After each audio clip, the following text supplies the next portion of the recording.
Welcome back. So we are at prompt chaining now. We have seen zero shot prompting, started with it.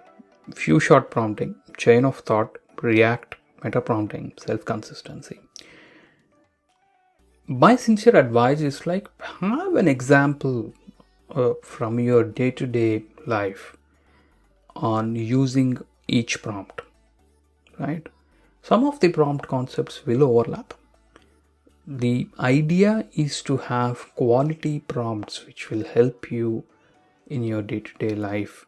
It can be networking, it can be any other domain that you are seeking expertise, or if you want to ease your life and take some LLM help. It's not wrong. So gather good prompts, work on your prompts, and start organizing some of the problems into the prompt so that you have some help instead of you brainstorming it alone, right? Prompt chaining is one of the concept where till now you have explored individual prompts. Now we'll explore like, okay, how do I connect all of the prompts in the same thing? Generally, it's not advisable if you have a very long prompt, because that reduces the efficiency of the agent. That's why you have multiple agents doing the things for you. But for a shorter call, for shorter troubleshooting session, I think that's very fair.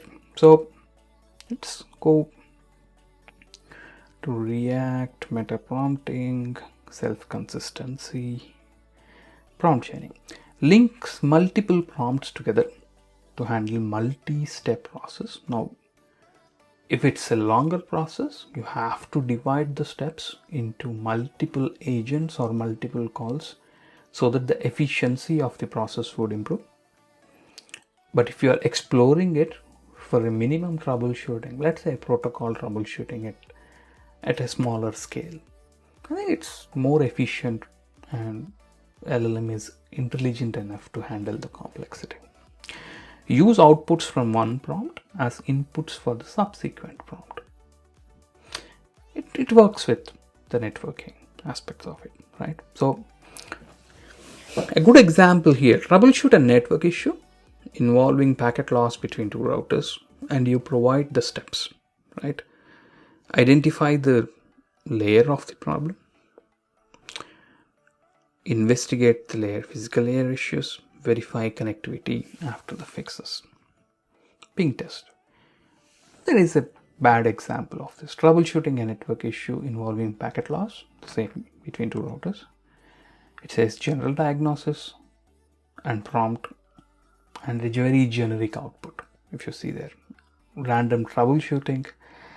I don't know, like if you use output of the first step to a next step, if you randomly like troubleshooting from one point to another, and finally like restart both the routers if it doesn't work. It's usually a good solution, but still, like obviously that's not the way things work.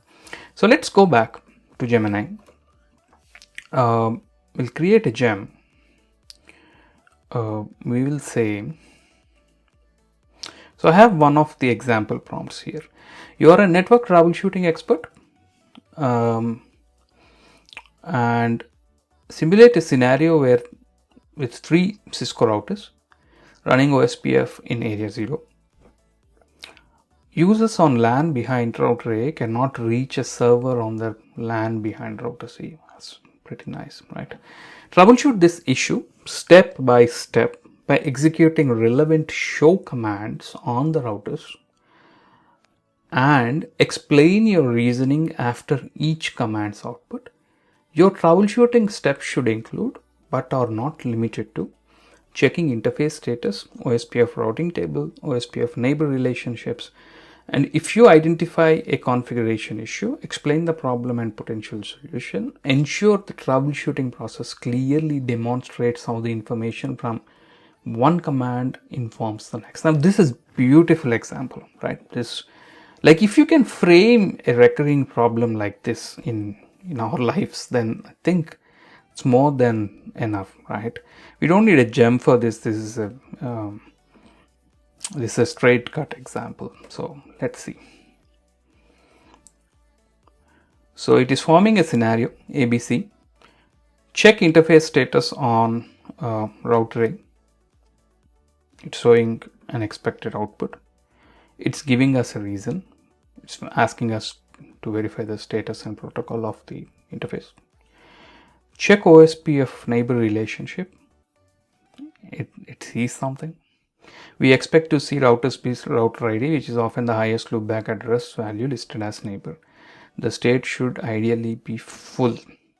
Other states init, start, exchange indicate the neighbor relationship hasn't fully formed. Fantastic. No OSPF neighbor on router A. If show IP OSPF neighbor shows no entries, then there is a problem. It could be incorrect OSPF area ID, mismatched authentication, hello dead. Now, as the output, like if you go along and if you give it the output, it's going to solve the issue for it. If you make the tooling available, like an agent, it can go ahead and troubleshoot this as well, which we'll code. Check the IP routing table on the router. Check interface status and OSPF neighbors on router. Now this is like complete run book, which is in a very interactive way, right?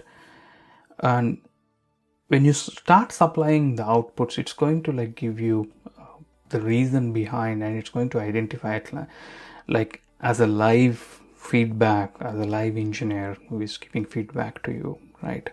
It goes through other examples which are very obvious. I don't like, well, it's been a while I saw a passive interface, so does list firewall issues. Now the point here that I want to make is like any of the repeating scenarios that you have, I think it's worth to have a prompt like this, which you chain the runbook steps and make it interactive so that it will usually can be coded into another agent, right? So this becomes very, very powerful. There is one last step that we'll discuss on generating the knowledge, which is widely used scenario, but the keyword is the important thing there. So we'll explore that, and we'll then go into some of the coding examples. Thank you so much.